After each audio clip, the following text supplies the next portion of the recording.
नमस्कार दोस्तों, मैं हूं Shubham Karpal, consultant civil engineer. दोस्तों, आज आप लोगों को मैं बताऊंगा एज ए सिविल इंजीनियर किस तरह से आप स्टेप बाय स्टेप अपना खुद का बिजनेस स्टार्ट कर सकते हैं। दोस्तों दोस्तों जब आप सिविल इंजीनियरिंग करते हैं, डिप्लोमा या फिर बीटेक, उसके बाद आपके पास लॉट ऑफ अपॉर्चुनिटी होता है इस सेगमेंट में खुद का स्टार्टअप करना। दोस्तों, इंडिया एक ग्रोइंग इकोनॉमी है और यहाँ पर लॉट ऑफ इंफ्रास्ट्रक्चर रिक्वायरमेंट है। तो इस बेसिस पे अगर आप as a civil engineering sector में आप खुद का एक बिजनेस डेवलप करना चाहते हैं तो आपके लिए बहुत ही एक राइट चॉइस है। दोस्तों, हम लोग जब सोचते हैं खुद का स्टार्टअप बनाना, तो उसके लिए हम लोग बहुत तरह का यूनिक आइडिया सोचते हैं और ऐसा आइडिया के ऊपर काम करना चाहते हैं जो बहुत ज्यादा यूनिक हो। बट मैं आपको बताना चाहूंगा, सिविल इंजीनियरिंग एक ऐसा सेक्टर है यहाँ पर ऑलरेडी जो रिक्वायरमेंट है उसको फुलफिल करके आप एक अच्छा सक्सेसफुली बिजनेस स्टार्ट कर सकते हैं। तो उसके लिए आप किस तरह से स्टेप बाय स्टेप स्टार्ट करेंगे, देखिए इसमें आप बहुत तरह का बिजनेस डेवलप कर सकते हैं। बट आप इनिशियल लेवल पे जब स्टार्ट कर रहे हैं तो आप किस तरह से स्टेप बाय स्टेप इसको कर सकते हैं, उसके लिए आपको मैं एक बोल सकते हैं आप एक ब्लूप्रिंट आपको बताऊंगा, एक पाथ बताऊंगा, जिसमें आप पेशेंस रख के अगर काम करते हैं तो आप डेफिनेटली इस सेक्टर में सक्सेसफुल बिजनेस डेवलप कर सकेंगे। मैं अपना खुद का एक्सपीरियंस लेके आपको मैं बताऊंगा मैं किस तरह से इस सेगमेंट में खुद का बिजनेस एस्टेब्लिश किया और धीरे धीरे आगे बढ़ रहा हूँ। दोस्तों, जब आप पास आउट होते हैं, कोई भी बीटेक या फिर डिप्लोमा डिग्री लेते हैं, तो मैक्सिमम हम लोग जो कॉलेज में पढ़ाई करते हैं उसके साथ प्रैक्टिकल नॉलेज का बहुत ज्यादा डिफरेंस होता है। तो इस सेगमेंट में भी आपको अगर बिजनेस डेवलप करना है, अगर आप बिल्कुल नए हो अपना आपका जनरेशन में, कोई भी आपका आपका फादर हो या फिर ग्रैंडफादर हो, आपका कोई फैमिली इस सेगमेंट के साथ कोई ताल्लुक नहीं है, तो आपको शुरुआत में थोड़ा एक्सपीरियंस चाहिए होगा। तो इस सेगमेंट में अगर आपको एक्सपीरियंस लेना है तो मैं आपको रिकमेंड करूंगा आप मिनिमम 1 से 2 साल डेफिनेटली किसी कंपनी के अंदर जॉब कीजिए, जहां पर आप as a site engineer job कर सकते हैं। साइट इंजीनियर क्यों मैं बोल रहा हूँ, क्योंकि साइट इंजीनियरिंग एक ऐसा सेक्टर है जहां पर आप प्रैक्टिकली काम को होते हुए देख सकेंगे, चाहे वो बिल्डिंग प्रोजेक्ट हो, चाहे वो हाईवे प्रोजेक्ट हो, चाहे वो ओवरब्रिज हो या फिर कोई फ्लाईओवर वगैरह हो। किसी भी सेगमेंट में जहां पर काम हो रहा है, ऐसा कोई कंपनी में आप कम से कम 1 से 2 साल काम कीजिए। इससे आपका क्या होता है, नॉलेज भी बढ़ता है और आपको 2 साल का एक्सपीरियंस भी मिल जाता है। जो जो एक्सपीरियंस सर्टिफिकेट या फिर आप बता सकते हैं आपका जो एक्सपीरियंस लेटर होता है, उसके साथ आपका सैलरी स्लिप भी रहता है। तो ये जो एक्सपीरियंस हो जाता है, आगे चल के बिजनेस का बहुत सारा लाइसेंस होता है जिसको अब इसमें एक्सपीरियंस दिखा के आप उसको ले सकते हैं।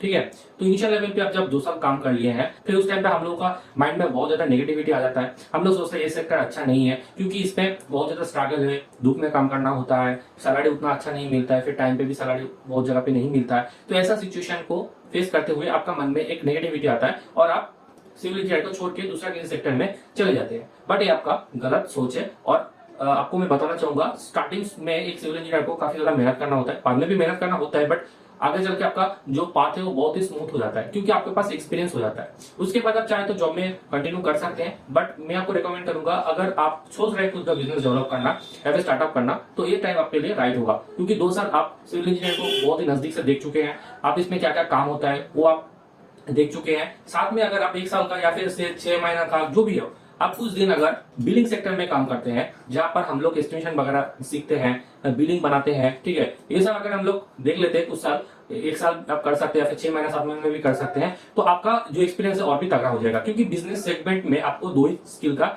जरूरत होगा, एक होगा बिल्डिंग सेगमेंट का और दूसरा होगा साइट इंजीनियरिंग का जो नॉलेज है वो चाहिए होगा। ठीक है, उसके साथ आप बिल्डिंग सेगमेंट में जो सॉफ्टवेयर यूज होता है आप वो सीख लीजिए, जैसे कि ऑटोकैड वगैरह हो, 3D मॉडलिंग हो, ठीक है, ये सब आप सीख लीजिए। इससे सीखने से क्या होगा, आप इसमें स्टार्ट करने का एक पोजीशन पे आ जाएंगे। फिर आप एक कंसल्टेंसी फर्म ओपन कर सकते हैं। कंसल्टेंसी फर्म के लिए आपको लाइसेंस चाहिए होगा।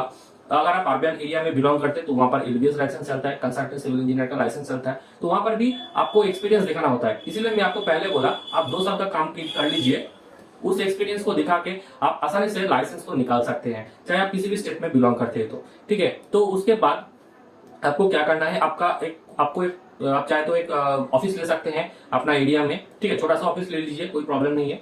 फिर वहां पर आप बिल्डिंग ड्राइंग वगैरह जो सीखते हैं उसके लिए आप ड्राइंग बना सकते हैं।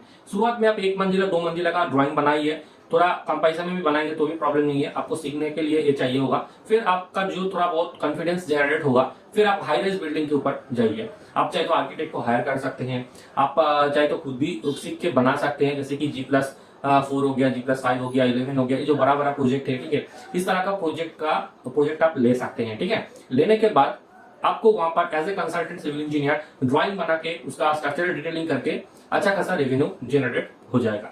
ठीक है, उसके बाद अगर आप नेक्स्ट लेवल पे जाना चाहते हैं, देखिए यहाँ पर फिर 2 लाइन हो जाता है। आप चाहे तो इस बिल्डिंग सेगमेंट में, डिजाइन एंड प्लानिंग सेगमेंट में भी बहुत आगे तक जा सकते हैं, बट फिर भी आप चाह रहे हैं ना मुझे और ज्यादा प्रॉफिट चाहिए इस सेगमेंट में, मुझे और भी ज्यादा पैसा कमाना है, ऐसा अगर आपका सोच है तो मैं आपको रिकमेंड करूंगा आप खुद कंस्ट्रक्शन का प्रोजेक्ट ले लीजिए। खुद का कंस्ट्रक्शन प्रोजेक्ट लेने के लिए आपको मैं रिकमेंड करूंगा पहले आप गवर्नमेंट प्रोजेक्ट की तरफ मत जाइए, आप प्राइवेट बिल्डिंग कीजिए।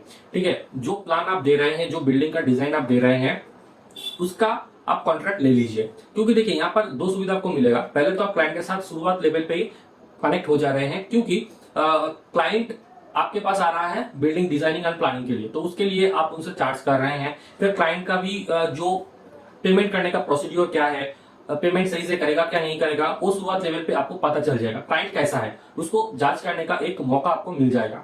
ठीक है, जब आप देख रहे हैं ना क्लाइंट बहुत अच्छा है, आगे जाकर पेमेंट में मुझे कोई प्रॉब्लम नहीं होगा, ठीक है, तो आप क्या कर सकते हैं, उस प्रोजेक्ट को आप मटेरियल के साथ, लेबर कॉन्ट्रैक्ट के साथ, टोटल मटेरियल प्लस लेबर लेके कॉन्ट्रैक्ट ले सकते हैं। आप बता सकते हैं आपका प्रोजेक्ट ग्राउंड लेवल से लेकर फिनिशिंग तक टोटल काम मैं आपको करके दूंगा। इस टाइम पे आपको एक स्किल का जरूरत होगा, वो होगा एस्टिमेशन का। इसीलिए मैं आपको बोला आप 6 महीना या फिर 1 साल बिलिंग डिपार्टमेंट में काम कीजिए, वहां पर आपको एस्टिमेशन बनाने का बहुत ही अच्छा नॉलेज मिल जाएगा। फिर भी अगर आपको इस तरह का स्कोप नहीं मिल रहा है तो मैं आपको रिकमेंड करना चाहूंगा, मेरा एक कोर्स चल रहा है जहां पर मैं बिल्डिंग प्लानिंग किस तरह से बनाया जाता है, साथ में उसका प्रॉपर एस्टिमेशन किस तरह से बनाया जाता है, 3D मॉडलिंग कैसे बनाया जाता है। ठीक है, उसके लिए मेरा एक प्रॉपर कोर्स है। अगर आप इंटरेस्टेड है उस कोर्स में तो दिए हुए व्हाट्सएप नंबर पे मुझे आप मैसेज कर सकते हैं। मैं आपको वहां पर डिटेल्स में बता दूंगा कोर्स के बारे में, क्या क्या आप वहां पर सीखेंगे और किस तरह से आप वहां पर एनरोल कर सकेंगे। ठीक है, तो दिए हुए व्हाट्सएप नंबर पे आप मुझे मैसेज कर सकते हैं।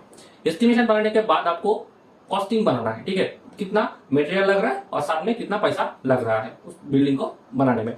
आप जितना प्रॉपरली एस्टिमेशन करेंगे उतना प्रॉपरली आप उसमें अच्छा से आप वहां से प्रॉफिट बना सकते हैं। क्योंकि देखिए बिल्डिंग सेगमेंट में इतना सारा काम होता है, हम किसी भी एक काम को अगर स्किप कर देते हैं या फिर उसमें आधा अधूरा नॉलेज रह जाता है, इसका एस्टिमेशन किस तरह से मुझे बनाना है, तो फिर आपको वहां पर लॉस फेस करना हो सकता है।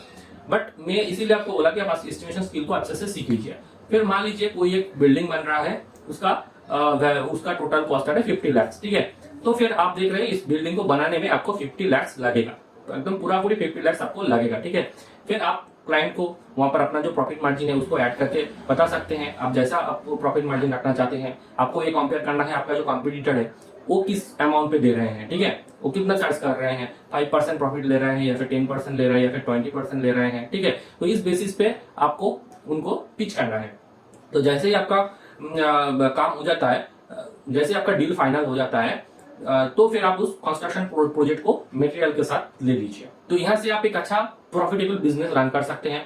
आगे चल के आप अपना अंडर में टीम बिल्ड कर सकते हैं, आप डिफरेंट लोकेशन पे प्रोजेक्ट कर सकते हैं। फिर आपका जब इन्वेस्ट करने का कैपेसिटी थोड़ा बढ़ जाएगा, फिर आप गवर्नमेंट प्रोजेक्ट की तरफ जा सकते हैं। और गवर्नमेंट प्रोजेक्ट अगर आपको लेना है तो मैं आपको बताऊंगा PWD, CPWD, इस तरह का जो बड़ा CPWD का जो प्रोजेक्ट होता है वो सब प्रोजेक्ट आप लीजिए, क्योंकि इसमें क्या होता है थोड़ा पेमेंट अच्छा मिलता है, थोड़ा बड़ा प्रोजेक्ट आपको मिलेगा। ठीक है, तो इस बेसिस पे आप private project and government project दोनों लेके एक सक्सेसफुली खुद का कंस्ट्रक्शन बिजनेस रन कर सकते हैं।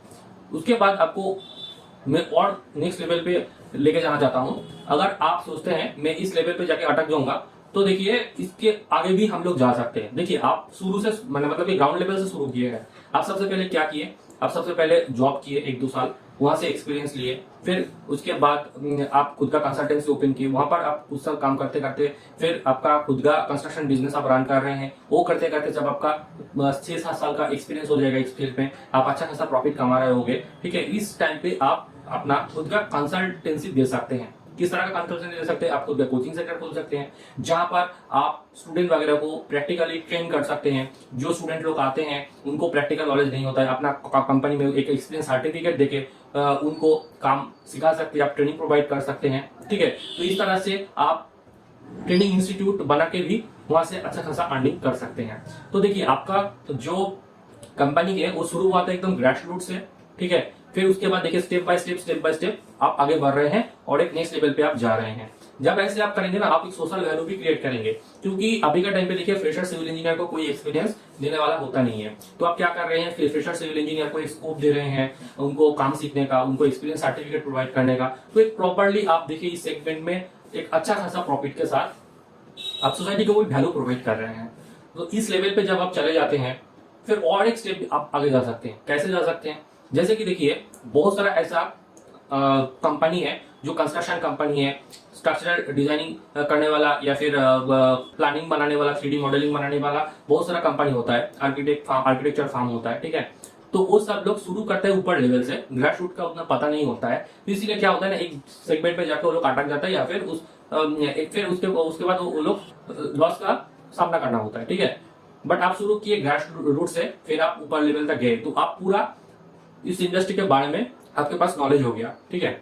फिर आप क्या कर सकते हैं, इस तरह का जो कंपनी है उनको ट्रेन कर सकते हैं, आप उनको कंसल्टेंसी दे सकते हैं, आप आपका खुद का जो एक्सपीरियंस है वो शेयर कर सकते हैं उस कंपनी को। जो लोग लॉस में रन कर रहे हैं, कैसे प्रॉफिटेबल वो लोग बना सकते हैं, वो लोग क्या क्या गलती कर रहे हैं कंपनी में, जहां पर वो लोग जिस वजह से वो लोग आगे जा नहीं पा रहे, एक लेवल पे जाकर सैचुरेटेड हो रहे हैं।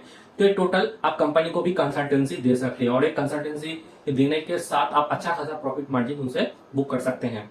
तो इस लेवल पे आप देखिए, आप साइट में भी काम कर रहे हैं, डिजाइनिंग में भी काम कर रहे हैं, कंस्ट्रक्शन में भी काम कर रहे हैं, कंसल्टेंसी देके भी काम कर रहे हैं, फिर टीचिंग करने का भी आप सोच सकते हैं। तो इस लेवल पे आप एक सिविल इंजीनियरिंग सेगमेंट में बहुत ही आगे तक जा सकते हैं। तो मैं सिर्फ आपको बताया बिल्डिंग सेगमेंट में, आप रोड सेगमेंट में जा सकते हैं, आप आगे जाके फ्लाईओवर ब्रिज टाइप का इस तरह का भी प्रोजेक्ट ले सकते हैं, अंडरग्राउंड बहुत सारा कंस्ट्रक्शन होता है वो भी आप कर सकते हैं। और जब ऐसे आप, तो इस तरह से आप step by step as a civil engineer इस सेगमेंट में 10-12 साल में एक बहुत ही अच्छा लेवल पे जा सकते हैं।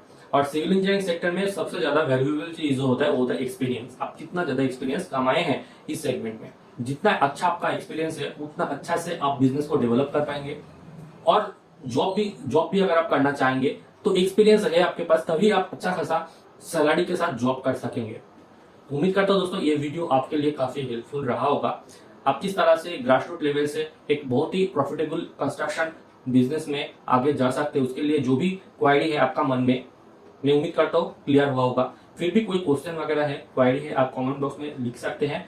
तो आज के लिए बस इतना है दोस्तों, मिलते हैं अगला एक नया इंटरेस्टिंग वीडियो के साथ। इस वीडियो के साथ बने रहने के लिए और इस चैनल को सब्सक्राइब करने के लिए बहुत बहुत धन्यवाद।